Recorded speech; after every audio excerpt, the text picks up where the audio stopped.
Boa noite, amigos e amigas do Hora da Ceia.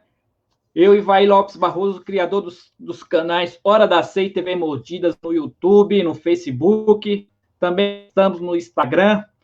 Nós vamos receber hoje aqui a honra, mais uma vez, nossos grandes parceiros intelectuais, um doutorando e um mestranda, aqui na nossa live de hoje. Uma live muito importante. Nós decidimos fazer essa live por conta de uma polêmica que aconteceu no Brasil sobre o estupro da menina de 10 anos. É uma live que a gente tem muito carinho em fazer e debater aqui com o nosso público do Hora da Ceia Entrevista. Então, eu trouxe aqui os papas, os papas do saber sobre a cultura do estupro. Eles já estão aqui, o Osni e a nossa parceira, os dois parceiros meus aqui, meus mentores, estão aqui conosco, e eu vou colocar aqui, eles já estão aqui na nossa live, chegaram para o nosso bate-papo de hoje. Vamos lá. Oi, boa noite. Boa noite, Carolina, tudo bom? Boa noite, Osni. Boa noite. Parceiraço aí na luta, na nossa militância, dessa sociedade aí, que nós estamos passando por um período muito ruim na sociedade. Então, boa noite por você estar aqui e, mais uma vez, agradecer a presença de vocês aqui para poder dar orientações ao nosso público sobre a cultura do estupro. Então, você que está aí conosco, compartilhe a nossa live e se inscreva no meu canal. Lembrando você que a nossa live Giro de Notícias das 22 horas da quinta-feira, ela vai para o YouTube, está lá na plataforma do YouTube. Então, você se inscreve no canal, participa conosco, aproveita o sininho lá para, assim que tiver novos vídeos, vocês ficarem sabendo. E já de antemão, já digo aqui que a gente está construindo outro canal, daqui a pouco a gente vai falar, outro canal aqui, que é a Carol e Osni estão com o projeto de criar um canal justamente para falar, demandar esses temas polêmicos, né? E a gente vai trabalhar para construir esse canal aqui. Então, um abraço, sejam bem-vindos, e se apresentem, vocês já são figurinhas carimbadas do nosso público, né? Mas é um tema muito relevante, que a gente precisa acabar com essa cultura.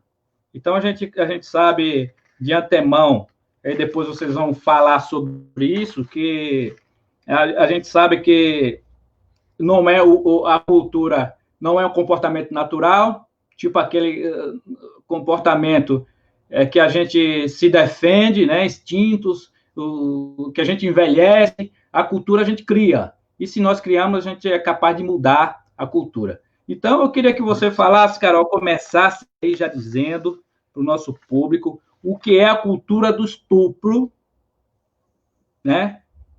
E, além disso, vai se apresentando. Todo mundo já conhece, eu coloquei lá na minha live, que você agora é um doutorando e um mestrando aqui conosco, não é pouca coisa aqui na cidade de Cornélio, viu? Para a gente ter vocês aqui. E digo já que minha live já começou a bombar. Tem muita gente aqui também já no WhatsApp perguntando, e acho que todo mundo vai querer saber aqui, o pessoal, já convido o pessoal a mandar no Zap, já estão mandando aqui no Zap, está apitando aqui, e também tá aqui, deixe nos comentários as perguntas para a Carol e para o Osni, que a gente vai tentando responder na medida do possível. Então, começa aí, Carol, para o nosso público, nessa sexta-feira fria de Cornélio Procópio. Acho que está uns 5 graus aqui, viu? 5 graus, e tá feio mesmo o frio. O frio veio pegando mesmo dessa vez. Pegou todo mundo de surpresa. Vai chegando. Boa noite, Ivaí. Boa noite, pessoal. É um prazer, novamente, estar aqui com vocês nessa noite fria, né? Como você já disse, já somos figurinhas carimbadas, né, Osnir? Então, mais vale que, porventura, tem alguém que não nos conheça. Meu nome é Carol, na academia eu pesquiso sobre gênero e na minha vida pessoal eu sou militante feminista. Bom, meu nome é Osnir, eu sou doutorando, que o Ivaí falou, na UEL agora. A pesquisa voltada aos estudos de gênero não é o meu forte, mas eu tenho bastante inquietação e me indigno bastante com esses acontecimentos que a gente tem presenciado, e esse caso que o Ivaí citou da menina, que a Carol depois vai se aprofundar, é o que causou indignação no país inteiro, mas acontece isso daí cotidianamente, em vários lugares do país e do mundo, e muita gente acaba até não falando nada, não se torna tão público.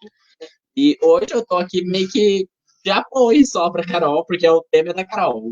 Que nós estávamos em aula, né, Osnir? Aí o Ivaí me fez o convite e eu tomei a liberdade de falar, Osnir, fique para depois, no final, você falar também como os homens também podem estar combatendo essa questão da cultura do estupro. Então, o Ivaí me fez o convite para falar especificamente na live de hoje. Pessoal, se tiver um pouquinho ruim minha dicção, é porque eu estou usando um aparelho que, nossa, está me atrapalhando muito. Para falar sobre o caso, né, do estupro, do aborto, que aconteceu com uma menina de 10 anos. Então, eu acho que para não cair muito na questão do senso comum, né, eu apoio, eu sou a favor, eu sou contra, eu acho que nesse caso nós estamos bem amparados na lei, né, no artigo 128 do Decreto de Lei 2.848, de 7 de dezembro de 1940, no nosso Código Penal, que ele é bem específico e coloca que o aborto não configura crime em 3 situações específicas. Na primeira, é a interrupção da gestação proveniente do estupro. A segunda é quando o feto for anencefalo. E a terceira é a gravidez implicar risco à vida da gestante. Então, nesses 3 casos, a lei é bem clara, né, que pode estar acontecendo o aborto. Em relação a criança, né, que passou por tudo isso, é uma situação realmente, assim, nossa, lamentável, é um tema, assim, que até mexe muito comigo, né, e é importante falar que era uma criança que vivia em estado de vulnerabilidade social e que era criada pelos avós. Em relação à estatística, 3 crianças ou adolescentes são abusados sexualmente no Brasil a cada hora. E vai, se você puder projetar, por gentileza, aquele gráfico que eu te mandei. Em 2018, foi o levantamento que eu fiz, né, com os dados do gráfico do Ministério da Saúde. O Brasil registrou 32 mil casos de abuso sexual contra criança e adolescente. Então, assim, é um número que choca, é alarmante, e a gente fica assim, como século XXI, nos dias atuais, como pode estar acontecendo isso? O Ivaí vai projetar aí, mas eu vou, enquanto ele vai se organizando, eu vou falando. Depois o Osir pode colocar a foto nos comentários também. Então, o gráfico diz assim, que, né, desses 32 mil casos de abuso sexual contra criança e adolescente no Brasil, no ano de 2018, 13.409 foram praticadas contra criança de 0 a 9 anos, e 18.673 foi praticado contra adolescentes de 10 a 19 anos. Em relação às vítimas, as meninas são o principal alvo, né, da violência sexual, do abuso infantil. Então, 76,4% desse número foram crianças, meninas que foram abusadas, e 23% meninos. O índice de repetição fica na casa ali dos 35% ao 45%. Vide também o que aconteceu com a menina de 10 anos, né, que foi uma situação contínua, que aconteceu dos 6 aos 10 anos. Então, o principal local, o gráfico traz para nós, que o principal local de ocorrência é 9.362 casos, ocorreu o abuso na residência. 690 na escola, 296 na via pública, 1.422 em outros lugares e 1.639 em lugares ignorados, que não foi descrito. Ainda falando sobre criança de 0 a 9 anos, o gráfico aponta que desses 13.409 casos, 3.904 casos de abuso sexual foi realizado pelo pai ou pelo padrasto dessas crianças. 3.264 realizado por algum amigo ou por algum conhecido. 467 casos foi realizado pela mãe, 805 por desconhecido, 569 pelo irmão, 234 pelo cuidador e 430 outros. Quando a gente fala de adolescentes de 10 a 19 anos, os números são maiores. o local de ocorrência, né, quando a gente fala de 10 a 19 anos, então aumenta o número de violência contra meninas, porque daí salta de 76% para 92% dos casos de abuso sexual, então, é contra meninas, e 7,8% contra meninos. 11.817 desses abusos foram realizados na residência, 324 na escola, 2.021 na via pública, 2.518 em outros lugares, e 1.993 foram ignorados, não descritos. E em relação ao agressor, 3.490 pai ou padrasto, 5.014 amigo ou desconhecido, 401 mãe, 3.921 desconhecido, 368 foi praticado por um irmão, e 3.099 pelo namorado ou marido, e 3.286 por outros não especificados. Então, tipo assim, estava projetado, obrigada. Então, tipo assim, são dados que realmente nos chocam, né? Por que eu quis começar a minha fala falando sobre esses dados estatísticos? A fonte é o Ministério da Saúde, também depois quem quiser, a gente pode estar enviando também os dados e material de apoio para quem se interessar mais sobre o tema. Porque esses números são resultados da cultura do estupro. E o que é, então, assim, a cultura do estupro? Esse termo foi cunhado na década de 70 por feministas na América do Norte, nos Estados Unidos especificamente. E esse termo ele é utilizado para descrever um ambiente no qual o estupro é predominante. E a violência sexual contra a mulher é normalizada na mídia e na cultura popular. Por que essa cultura do estupro, né? Então, essa cultura do estupro é tão forte, tão presente na nossa sociedade, por conta do modelo patriarcal de ordenar a sociedade, né? Que considera que nós, mulheres, somos sujeitos de segunda categoria, as subespécie, as que não são capazes. Então, essa cultura pressupõe que nós não somos sujeitos sociais e que podemos, então, ser utilizadas ou destruídas. Então, é essa visão de objetificação da mulher como uma coisa, como um objeto, que é a cultura do estupro.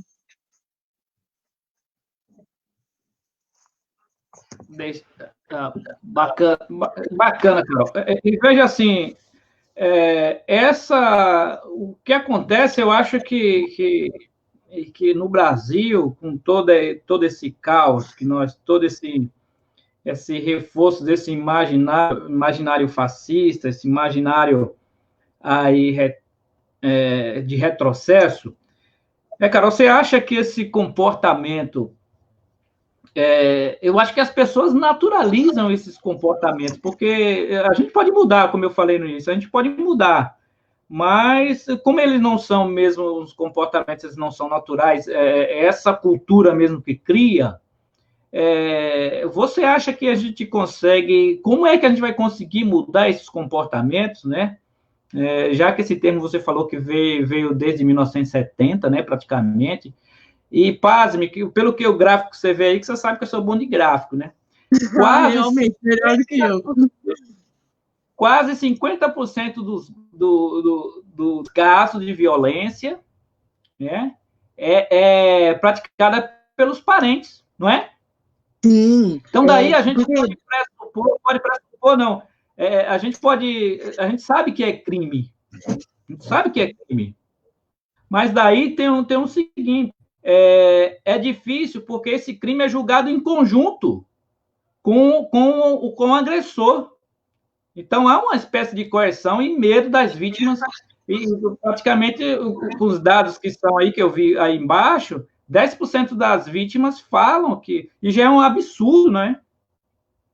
Sim. 10% das vítimas vão lá e denunciam, fazem a denúncia, né? Oi, Ivaí, essa questão que você disse, né? É por conta que tipo assim, é por conta do patriarcado mesmo. E há essa normalização da violência, não existe só agora. É uma coisa que, tipo assim, as pesquisadoras, né, de gênero apontam que, desde que o mundo é mundo, estipula-se que há 6 mil anos as mulheres estão sendo exploradas, abusadas, né, e que está tendo a sua história usurpada, narrada e contada por outro, né.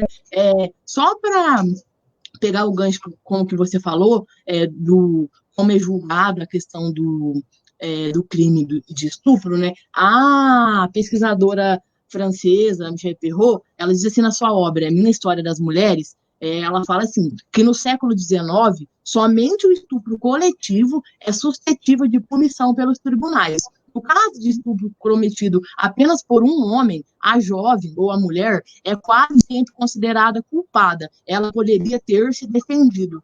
Então, isso que a pesquisadora aponta na sua obra, né, é uma coisa recorrente que ainda existe, infelizmente, né, nos dias atuais. Da mesma coisa que aconteceu com essa criança, de como a gente viu aqueles absurdos, aqueles comentários na internet, né, de pessoas falando, nossa, mas desde os 6 anos, ela podia ter chorado para se defender. Não, gente, é uma criança. E é bom a gente especificar, né, que é dever de toda a sociedade, né, proteger as crianças e os adolescentes contra qualquer tipo de violência, não só contra a violência sexual. Então, essa impunidade, ou então a impunidade e o fator repetitivo de homens continuar nessa prática é por conta mesmo, como nós já falamos, né, dessa imagem que é passada pela cultura do estupro, que pressupõe que que as mulheres, nós não somos sujeitos sociais e que podemos ser, então, utilizadas e destruídas. E como se dá essa representação, né, da cultura do estupro? Quando há na sociedade quando se permite a objetificação do corpo das mulheres. Por exemplo, glamorizar a violência sexual através de propaganda, através de pornografia, que coloca a mulher numa situação de objeto, invalida a autonomia, a questão da mulher ser um sujeito social, né? Então, a cultura do estupro, ela passa adiante, né, e reforça a ideia de que a mulher não é um ser humano, e sim uma coisa. Então, qualquer um pode se apossar para abusar, para tomar posse. Então, é isso que a gente tem que romper com essa cultura, né? Procurar desmistificar. E sem falar na questão do outro elemento, mas outros elementos que tem, que o desrespeito ao não, né? O não para a mulher ia ser sagrado, né? E fora esse tipo de comportamentos também, e essa relativiza, né, a violência também contra a mulher. Né? Com certeza. É um caso... Não, isso aí há uma violência com a mulher, vamos deixar quieta, a mulher tem que ser assim mesmo, né? E é isso que leva essa questão da violência também, nesse contexto que por conta de quase 50% dos homens aí, quase 80% praticados pelos homens, né? É uma prática normalizada. E também lembrando para as pessoas que a maioria, né, não é só o estupro também não é como crime, né, mas é forçar outra pessoa a praticar, né, o ato sexual, forçando também, não é? E essa questão da objetificação da mulher, de ter a mulher como coisificado, como uma coisa, é uma questão cultural. Essa mesma autora que eu citei, na mesma obra, A Minha História sobre as Mulheres, ela até traz uma citação que no século XIX era muito comum, e no início do século XX era muito comum ouvir a seguinte afirmação, abre aspas, bater na mulher é uma prática tolerada, admitida, desde que não seja excessiva. Se os vizinhos escutam os gritos de uma mulher maltratada, não interferem. O homem deve ser rei em sua casa. Então, é uma cultura, né, que passa de geração a geração, que reforça esse estigma da mulher como objeto, como posse de alguém. Por isso os dados estão alarmantes, né? Da violência, que sempre que a gente analisa, ao invés da violência contra a mulher quando a criança diminui, ela aumenta, infelizmente, né? É complicado. E essa questão por exemplo, a formação da família tradicional brasileira, nós sabemos que... Opa, deu uma caída ali, mas eu acho que ela está voltando aí.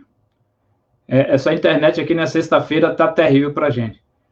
Mas, deixa eu ver, caíram, mas deixa eu ver se volta.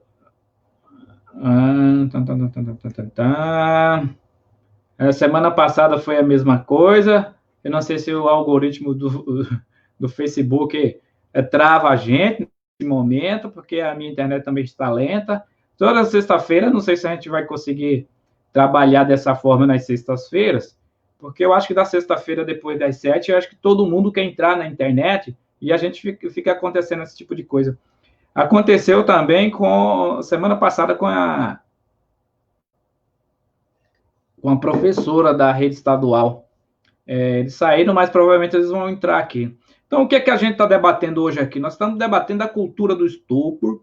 A Carol já falou para a gente aqui que os comportamentos, a maioria dos comportamentos não são naturais, os comportamentos dos indivíduos não são naturais, e que também isso vem da nossa cultura. E se vem da nossa cultura, a gente pode modificá-los e pode trabalhar para que a gente possa avançar no sentido de combater essa cultura do estupro, né? A cultura do estupro, ela é um padrão normativo, praticamente um padrão normativo na sociedade de todo o mundo, e aí esses comportamentos, a gente tem que ter um cuidado para não naturalizar esse tipo de comportamento, porque naturalizando, é natural que o homem bata na mulher, é natural que o homem...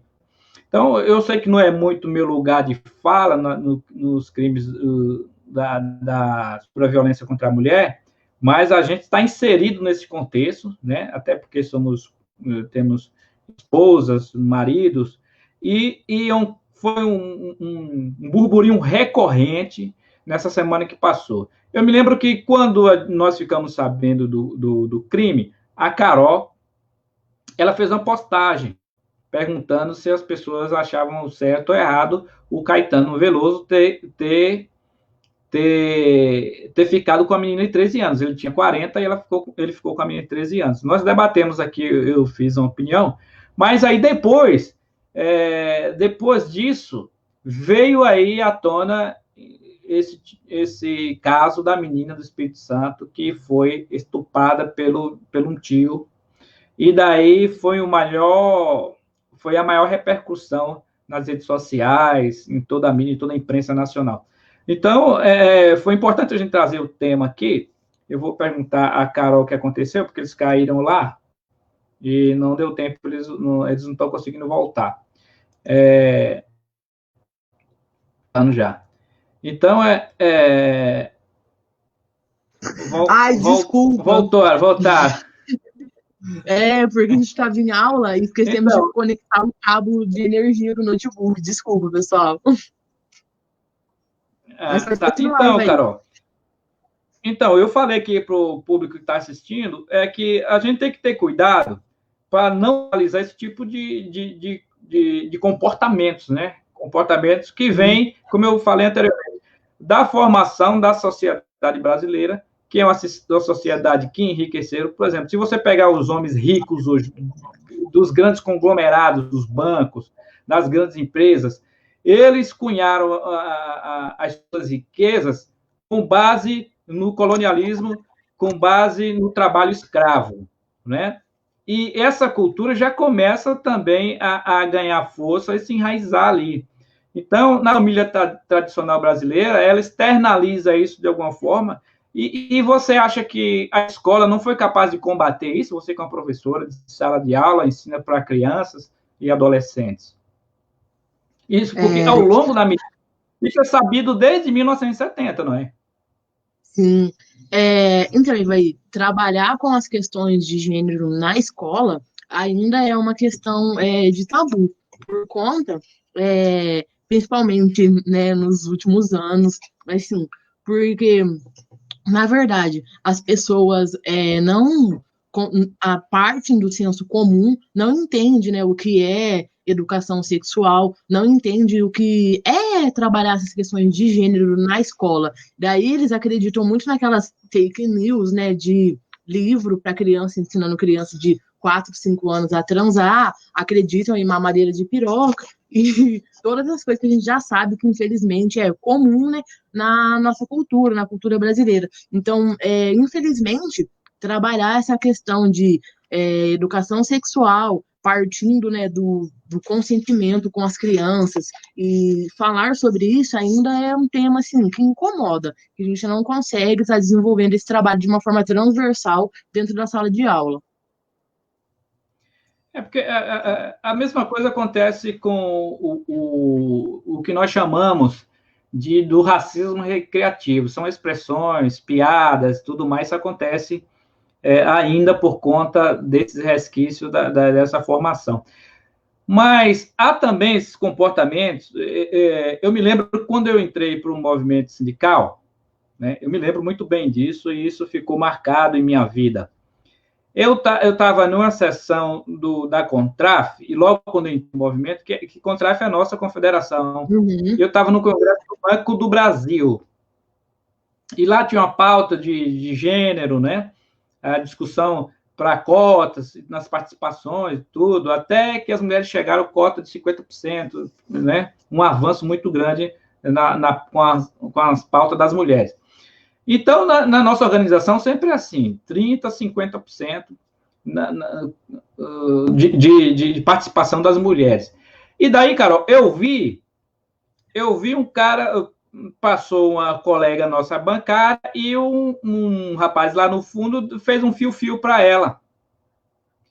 Aquilo lá, rapaz, foi um debate, praticamente parou o Congresso.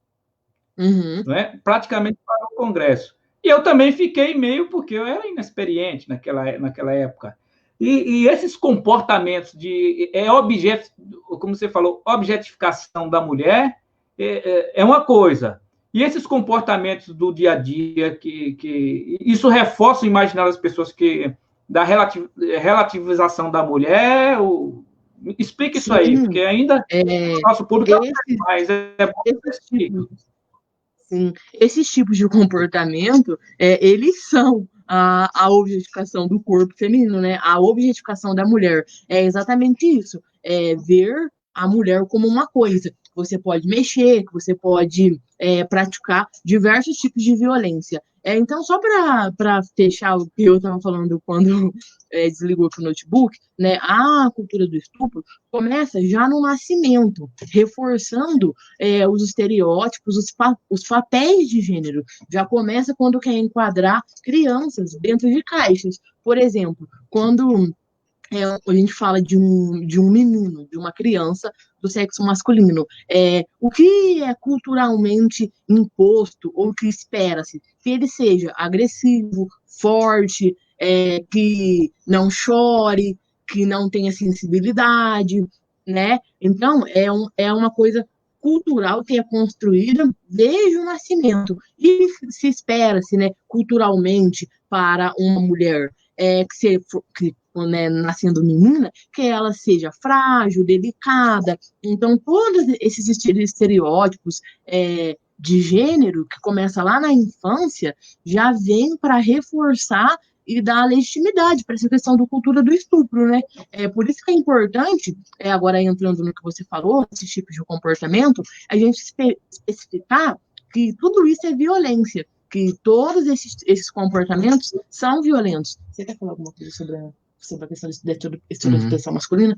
Hoje eu vou falar um pouco sobre essa questão da estereotipação masculina. No geral. No geral. Oi, vai, primeiro de você falar da sexualidade e de combater essa dominação, essa imposição do machismo, do patriarcado dentro da escola. Os documentos oficiais prevê que seja trabalhado a educação sexual, é um conteúdo transdisciplinar, que tem amparo total dos documentos oficiais. Então, o professor, se ele quiser trabalhar, se não se sente capacitado, essa escola ela pode estar fazendo parcerias com o pessoal da saúde e tudo mais. Lembro que na minha época mesmo, tinha o pessoal da saúde. O que acontece é que agora, como a amiga aí, a Ana Cristina Ramos, colocou nos comentários, há um falso moralismo que eles vêm tentando combater as discussões sobre sexualidade, mas isso é um mal. As pessoas assim que estão combatendo esse falso moralismo pensam que é algo bom, mas é um mal, porque é uma forma de silenciar as crianças, é uma forma da escola não ter acesso ao que acontece nas casas das crianças, para as crianças não ter para quem denunciar.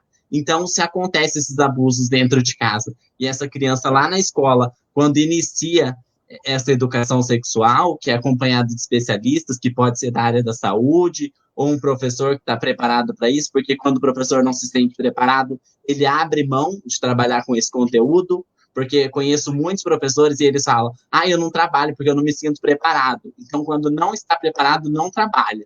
E quando pensa assim, não, mas eu preciso trabalhar, então eles estabelecem parceria. Eles convidam para pessoas que estudam sobre, pessoas de outras universidades, enfermeiras, e fazem essa parte da educação sexual com as crianças. Então, quando se tira isso da escola, é uma forma de tirar os aparelhos de denúncia das crianças, entendeu? Porque daí acontece lá na casa e fica uma violência velada. Essa criança não tem para quem contar e às vezes nem sabe que isso é uma violência. Porque o lar, que teria que ser o lugar de amparo, de acolhimento, de segurança da criança, quando ele passa a ser um lugar de abuso, se na escola não é ensinado sobre o consentimento para a criança, ela vai achar que aquilo é normal, que tem algo de errado com ela. Então, por isso que é tão importante trabalhar, como o já falou, como eu já falei, dessa forma, né, de forma transversal com essa temática, porque é justamente para proteger, né, as nossas crianças. E outra coisa assim, que a gente percebe que atrapalha todo esse trabalho de educação sexual, de combate aos abusos, é a sexualização muito cedo das crianças. As crianças estão sendo expostas às letras de músicas com muito conteúdo de alto teor sexual, muitas imagens de alto teor sexual, e até mesmo de conversas dos pais, assim, que deveriam ser poupadas disso.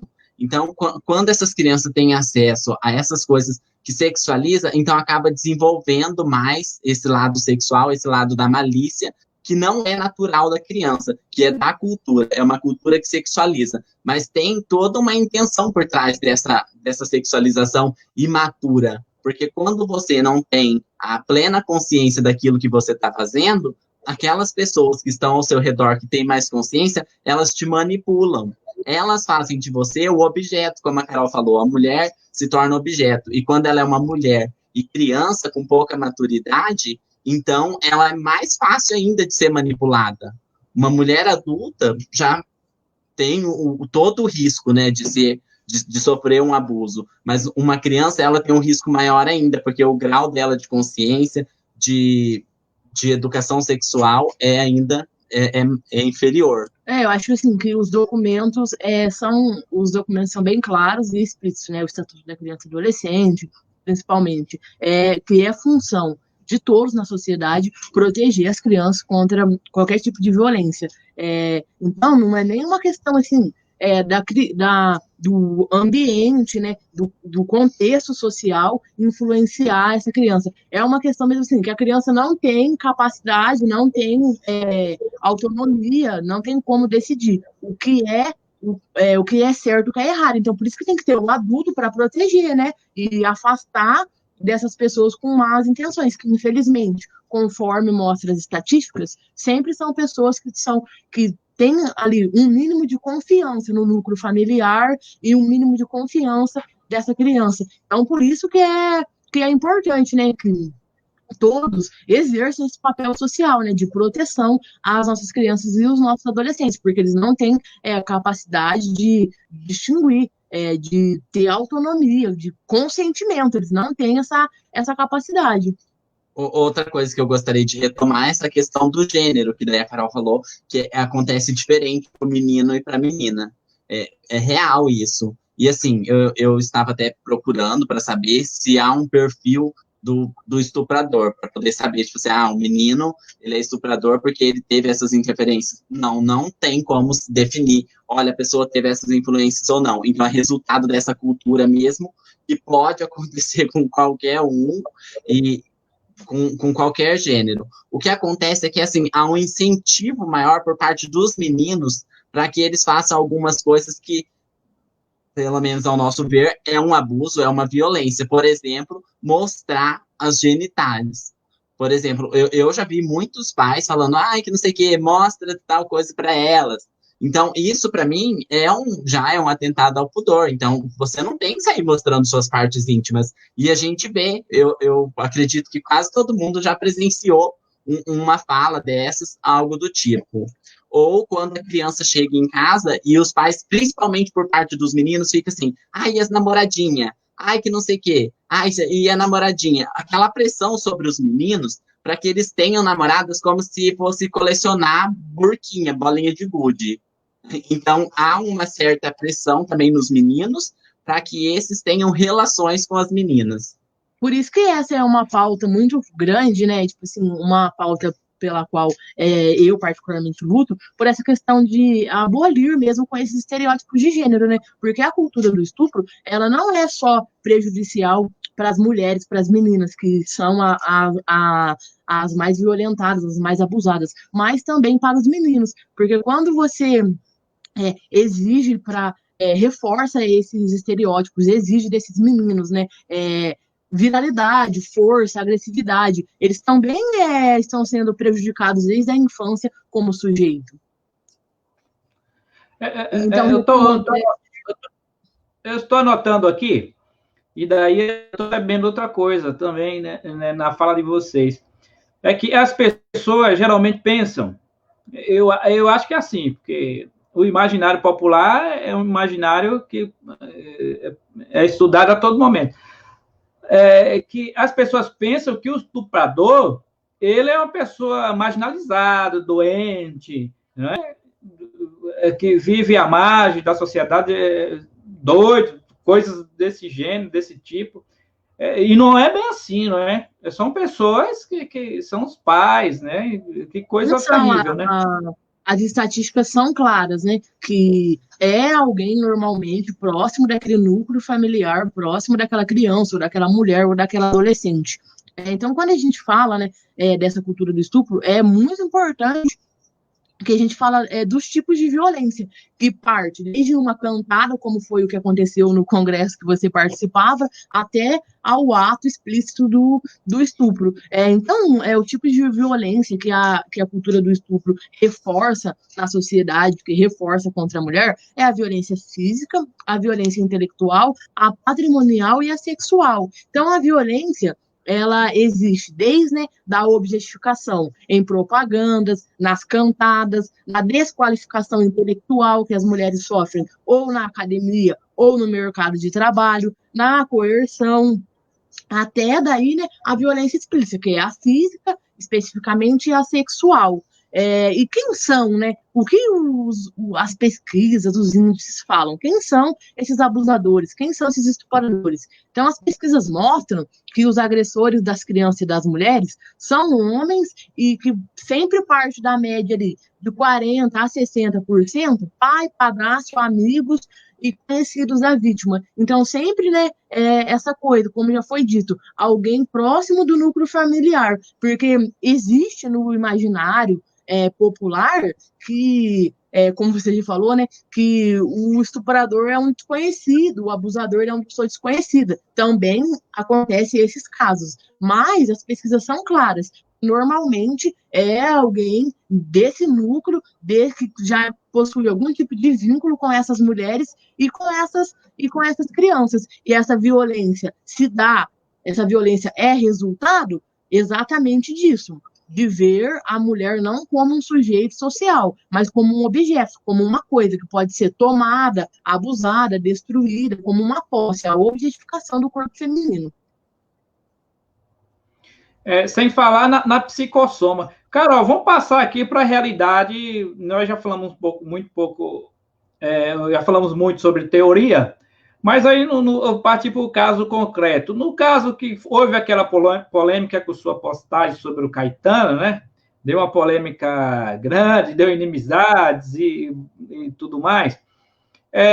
Vamos desmiuçar esse caso aí, porque para ficar claro, né? Para ficar claro para as pessoas, porque nós nos posicionamos acerca daquilo, né? Se há um crime e há uma tipificação do crime, porque em direito a gente sabe, o crime ele tem que estar lá, quem não sabe o que é tipificado, ele tem que estar escrito, né? Ele tem que estar escrito, o crime tem que estar lá, e aí o que os advogados chamam de subsunção da norma, né? E quando o ato encaixa, né, na norma. Nesse caso, existiu do Caetano Veloso, né? Sim, com certeza, né? Assim, uma postagem despretensiosa que eu fiz não era realmente assim para causar questões de inimizades, de grandes polêmicas. Era mais mesmo assim para acontecer um debate, mas em que todo mundo pudesse, né, omitir sua opinião. Eu acho que a gente não tem que ficar muito batendo em cima da tecla do caso Caetano, porque daí a gente cai muito também assim na questão do mas eu gosto, para mim ele é uma pessoa importante na questão cultural, musical. Então, eu acho que, primeiramente, assim, né, eu particularmente, falando como Carol agora, não ouço, não gosto da pessoa dele, para mim sempre, né, vai ser uma pessoa, né, tipo, que cometeu pedofilia e é uma pessoa que não gosto de prestigiar nem as músicas, nem outras coisas que ele produz.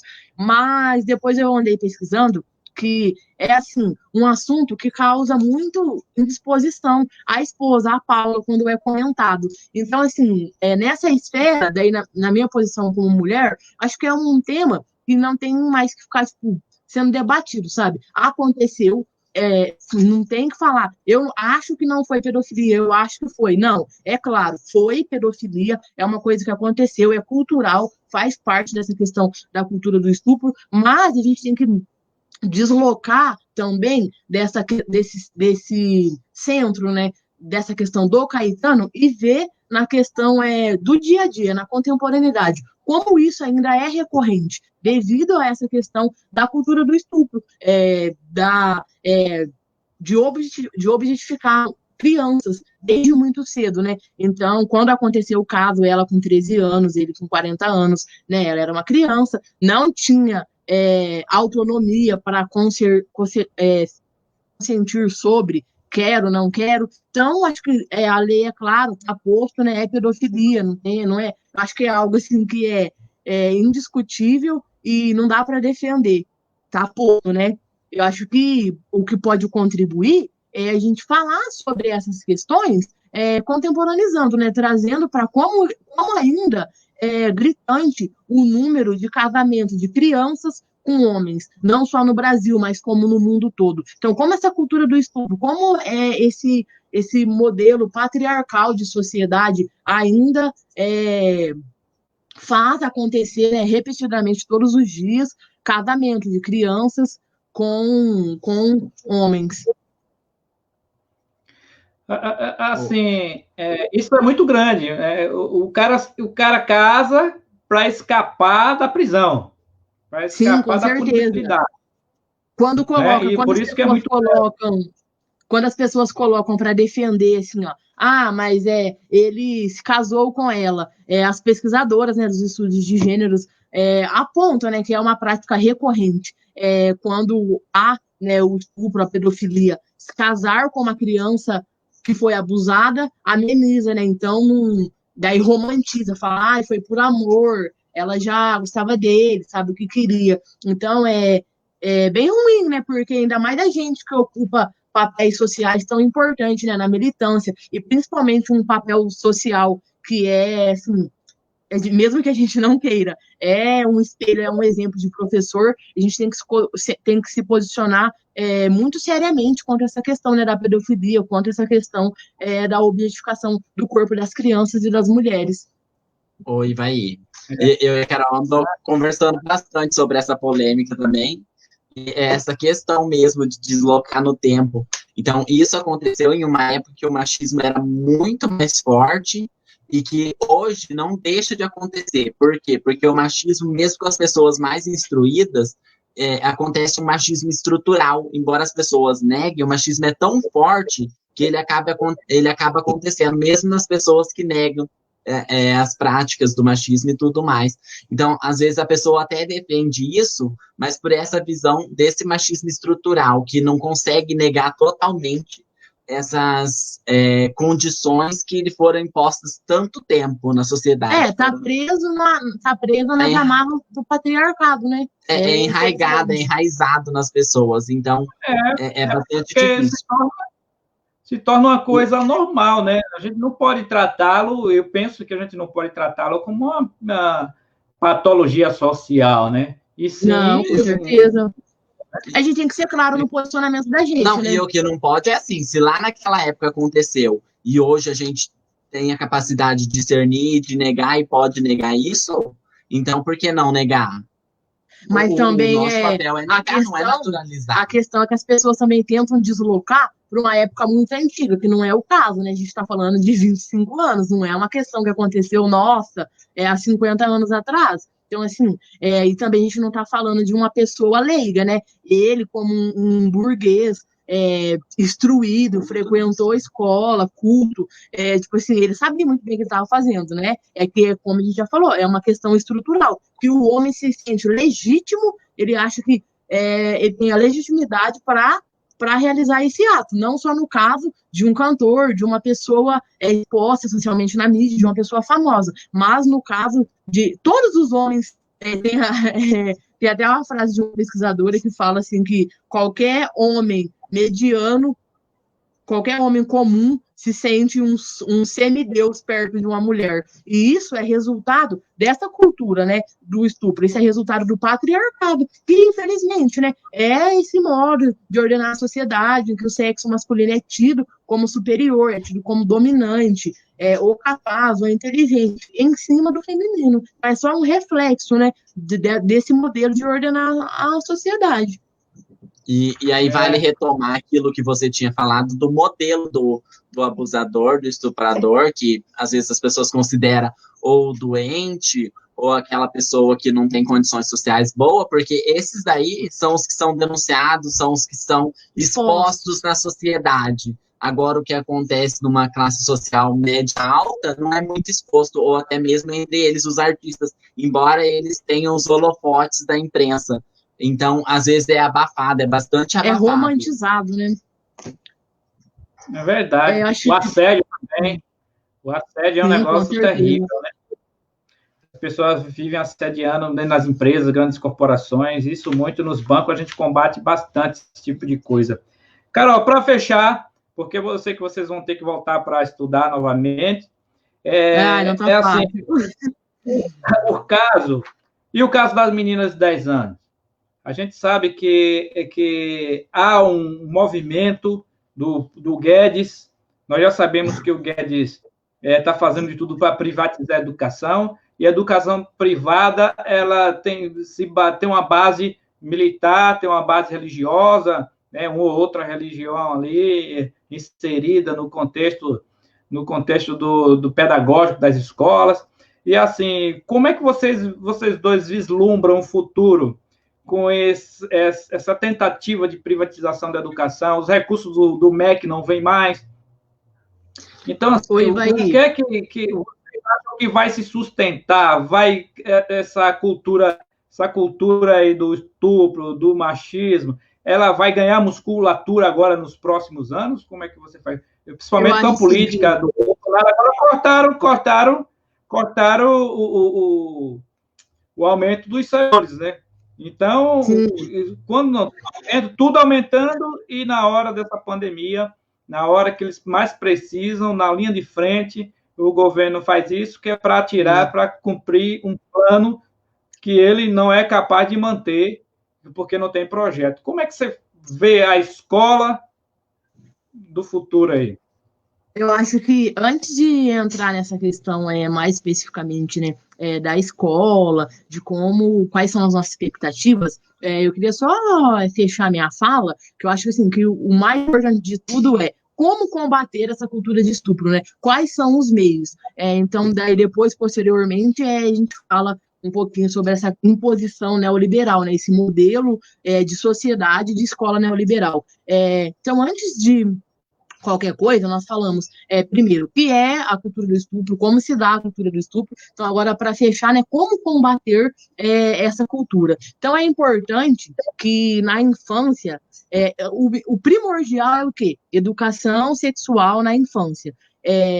Ensinar para a criança sobre o consentimento e exemplo de coisas didáticas, porque às vezes a gente fala assim num âmbito muito teórico, e as pessoas falam, tá, mas e na prática? Como a gente pode trabalhar a educação sexual partindo do consentimento? Ensinar sobre o consentimento para a criança. Como a gente pode estar fazendo isso no dia a dia? Então, um exemplo disso é a série Que Corpo é Esse? É uma série de 12 capítulos que tem disponível aí na rede, é só procurar Que Corpo é Esse? Osnir, depois você deixa nos comentários, fazendo um favor.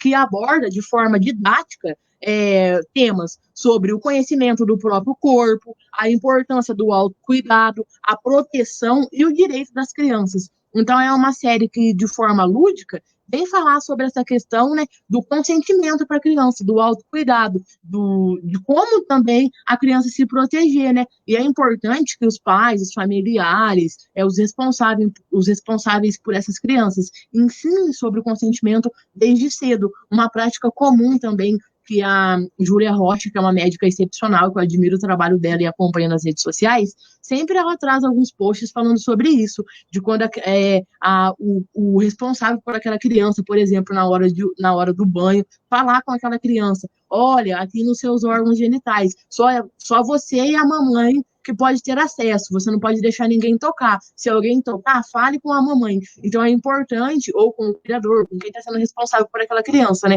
Então é importante desenvolver essa questão do vínculo, essa questão da confiança com a criança. Mas, daí quando acontece, que nem no caso, né, da menina de 10 anos, e depois desse caso, infelizmente, essa semana já teve outros casos de abuso contra a criança, infelizmente, quando na casa, que deveria ser o lugar de acolhimento, de proteção, é o lugar de abuso, aí que entra o papel da escola, né? De estar ensinando sobre esse consentimento para a criança. E também outro bom exemplo didático para ser ofertado para as crianças, que ensina sobre autocuidado, sobre proteção e consentimento, é o livro Não Me Toca, Seu Boboca. Então, também, assim, deixo aí, então, né, dois exemplos, né, de materiais que estão disponíveis nas redes para estar trabalhando, né, com as crianças.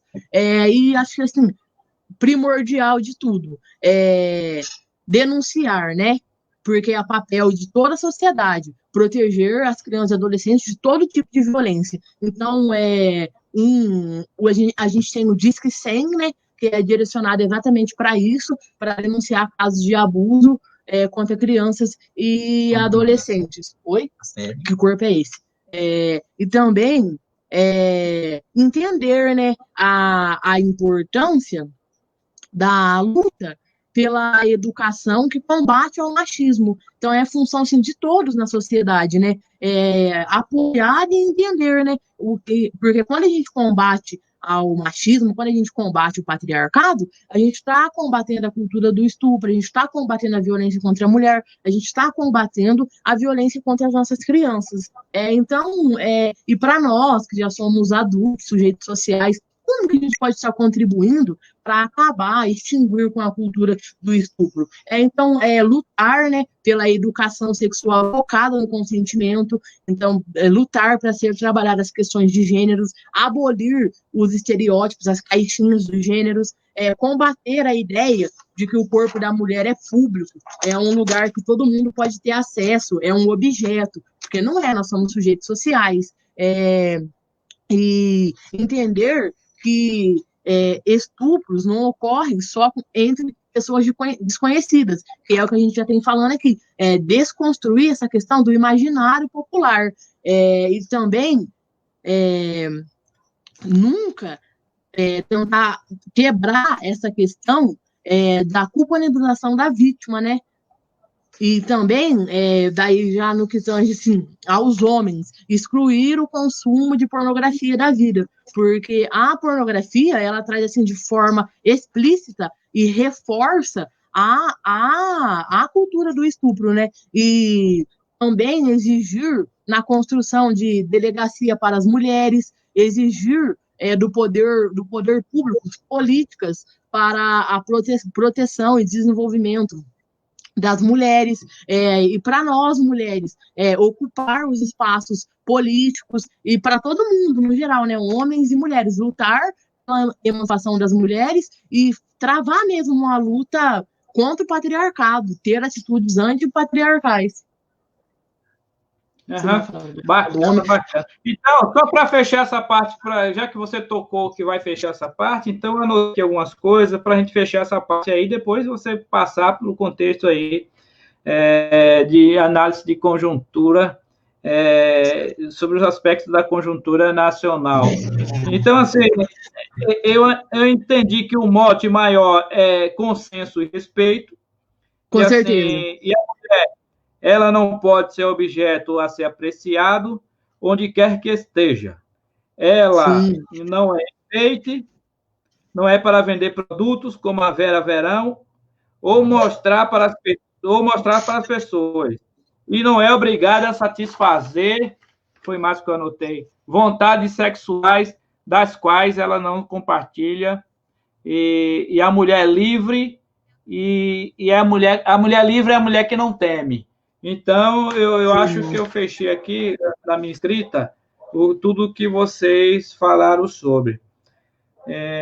Para fechar, tenho vontade de falar sobre esse conteúdo nacional que nós estamos vivendo, nessa liquidez toda, sobre esse neoliberalismo, sobre essa nova gestão presidencial, não é? Para a gente deixar nosso público, nosso posicionamento sobre, e daí fica à vontade. Já ultrapassamos, né? Era 10 para as 5, já estamos 2 minutos além. Antes da gente entrar especificamente numa questão de análise de conjuntura, agora o Osner vai falar um pouquinho do lugar de fala dele como homem, né? De como os homens podem também contribuir para combater a cultura do estupro, combater o patriarcado, né? Oi, vai. Primeiro, eu acho que assim, a gente não tem o lugar de fala da mulher, mas a gente estar do lado da mulher já é muito importante, porque eu já presenciei alguns momentos em que tiveram homens, assim, na situação que a Carol falou, que achava que a mulher era objeto mesmo. Então, teve uma situação de uma amiga, vou até usar um exemplo, não vou citar nome de ninguém, mas teve uma situação de uma amiga que um cara queria beijar ela de todo jeito, e aí eu cheguei e falei assim, tipo, ela não queria, né? E ele meio que forçando a barra, e ela não querendo, ele insistindo. E isso pra mim já era um abuso, já tava tocando nela, e eu cheguei e falei pra ele, daí eu peguei, eu não fiz nada, eu falei pra ele, ela é casada, ela não te falou, ela não quer nada com você. Ai, que não sei o que, cadê o marido dela? Então já colocou ela como inferior ao marido, precisa do marido lá? Eu peguei e falei assim, não te interessa, cadê o marido dela? Ela falou que não quer e pronto.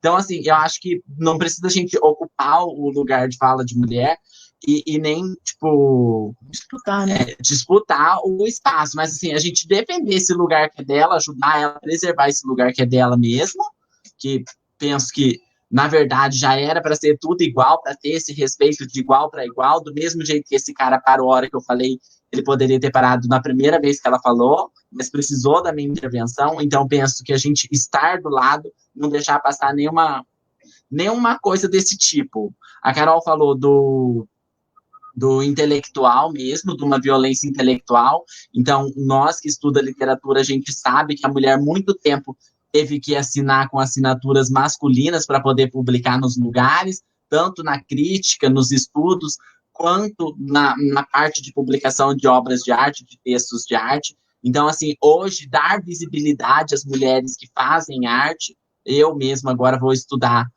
vou trabalhar com autoria feminina, porque tem muito trabalho de qualidade feminina e que vem sendo deixado de lado por causa dessa cultura machista que prioriza trabalhos de homem, que vê homens como um intelecto mais desenvolvido.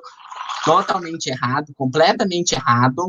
Então, eu penso assim, que é dessa forma que a gente pode estar contribuindo.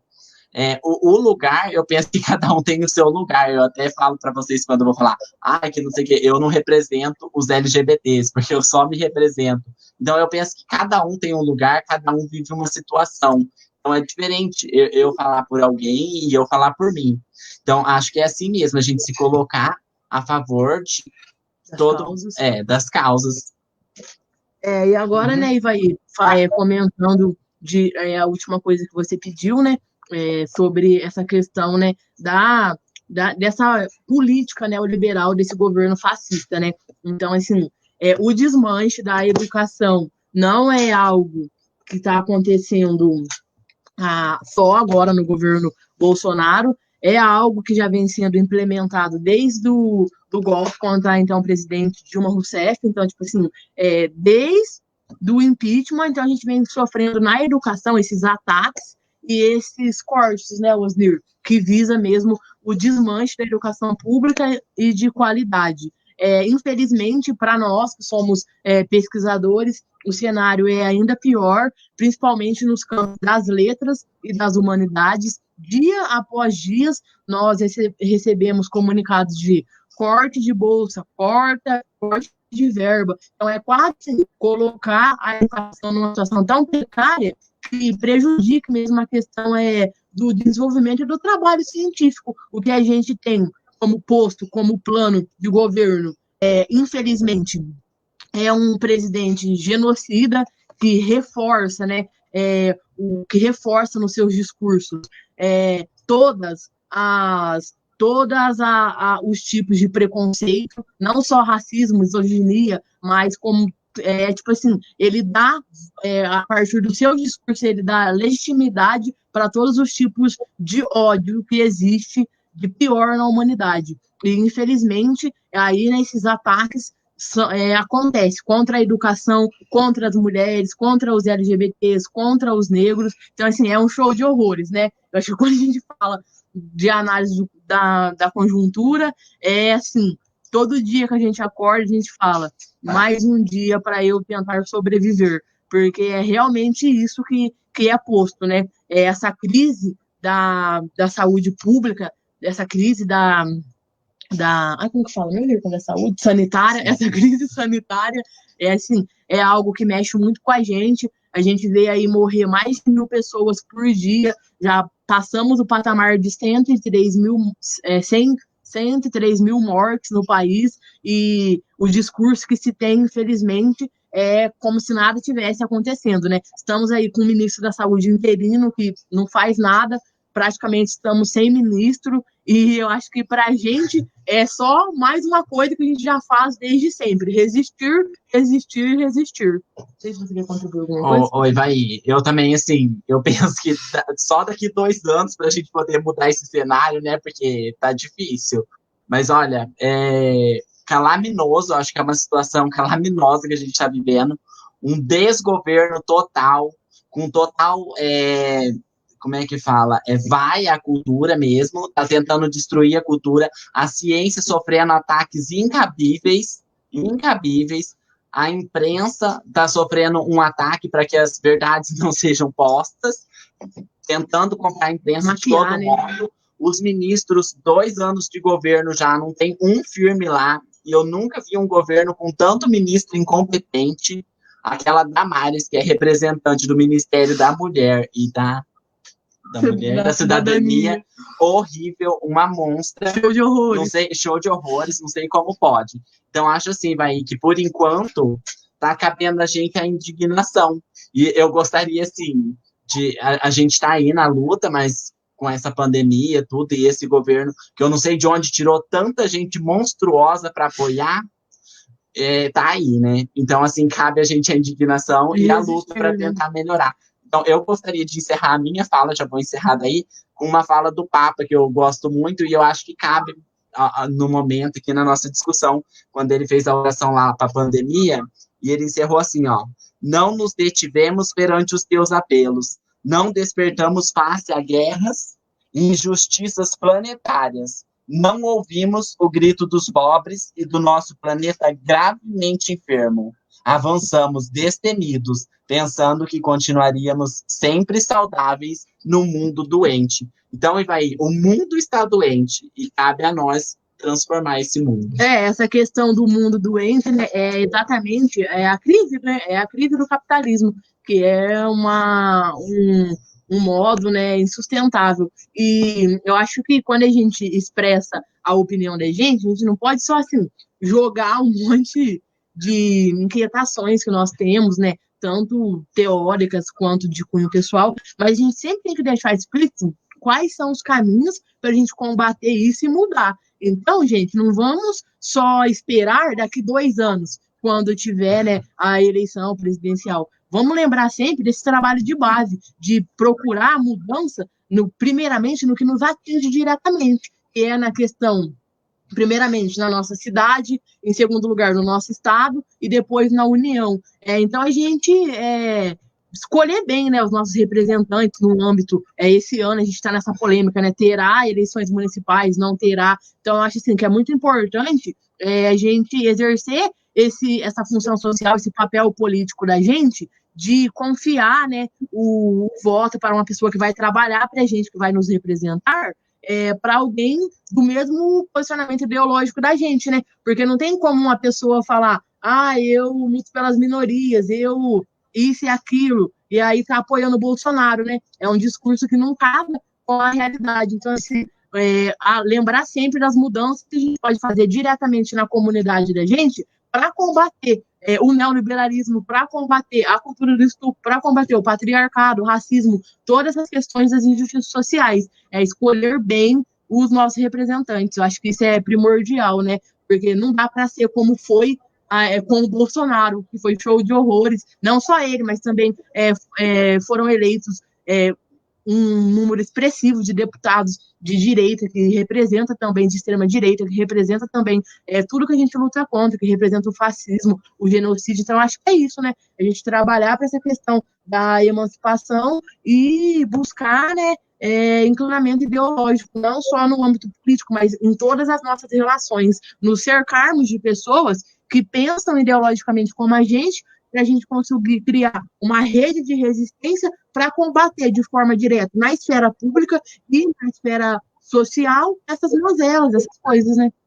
Também encerro a minha fala, porque passamos do horário e também já agradeço, Ivaí, também pela oportunidade, mais uma vez. Mas sim, nós vamos resistir, viu, Carol? Nosso papel aí, nossos corpos somos resistência. E assim, eu acredito mesmo. Eu estava ouvindo hoje cedo um militante do Sem Terra falando que agora eles vão aprovar uma lei, se não me engano, 912, se não me engano, é o projeto de lei, para que acabe com os entraves e comprar terras no Brasil. Então, vocês vejam, vai ser terra para a cultura do milho e da soja, e a gente vamos ficar sujeitos a morrer de câncer, porque está morrendo 500 pessoas aí por dia de câncer, porque come açúcar, sal e porcariada aí industrializada. E agrotóxico. Você vê por trás de todo esse contexto, as pessoas não percebem, até porque as pessoas não têm acesso a certo tipo de mídia ou comunicação, mas eles estão fazendo por trás todo o engendramento para poder tornar o Brasil um Paraguai da vida. Assim com certeza. Com o Brasil no papel da subalternidade e só fornecendo matéria-prima e importando veneno para a gente. A ministra mesmo da Agricultura é a que mais liberou veneno, né? E quando os sem terras, eles fazem aquele trabalho da agroecologia, ela diz assim, rico no Brasil come produtos agroecológicos, né? Que pode, e ela o resto da população, né, come porcariada. Então, assim, a gente conhece esse trabalho de perto, né? Que o MST tem incrível, né? Com a agricultura familiar, com a agricultura orgânica, que é um trabalho que deveria ser muito apoiado, né? Deveria ter o apoio das esferas públicas, deveria ter, inclusive, financiamento, né, do governo, porque é reforma agrária, né? É comida na mesa de todos, é comida, é alimentos de qualidade para todos. E o que a gente vê é justamente ao contrário, ocupando terras, espaços para a cultura do agronegócio, né? Que é a cultura dos grandes senhores de terra, né? Infelizmente. Tempos Então, de esse é um debate nacional que a gente precisa travar. É um debate que a gente precisa travar e começar a desmistificar tudo isso e tentar esclarecer da melhor. É por isso que a imprensa tradicional ela tem muito medo de nós aqui, alternativamente fazendo esse tipo de comunicação, né? É uma comunicação que eu combato também aqui no município e a gente que tem mais recursos, a gente tenta viabilizar dessa forma. Carol, muito obrigado. Osni, muito obrigado. Volte a me procurar, porque futuramente nós vamos precisar muito de vocês. São pessoas assim que a gente precisa no mundo. Pessoa que tenha um amor, tenha consciência, e que, como se falava antigamente na capital baiana, naquele tempo, que os escravos andavam com sandálias no pescoço porque era um símbolo de ter uma ascensão social. Ele podia entrar em certos locais. E eles falavam assim, eu vou para a Bahia, eu vou para Salvador, que é o local dos letrados. Então, a gente vai precisar de muita gente letrada para reverter toda essa situação no nosso país. Então, um abraço, um beijão a vocês. Curtam o frio de Cornélio e até a próxima, que nós vamos criar o programa, aquele esqueleto de programa já está montado. Agora a gente vai ficar aqui nas redes até a gente atingir 1 milhão de pessoas no YouTube, na internet, e disputar aí a hegemonia da sociedade, porque é de pessoas boas, né? A religião muito sempre obrigada, falou. Ivaí, mais uma vez. E a gente tem que desculpa acompanhar. Pela entrevista aí com o notebook. Tá bom. Então, um abraço, tudo de bom para vocês. Abraço. Abraço, Ivaí. Tchau, tchau.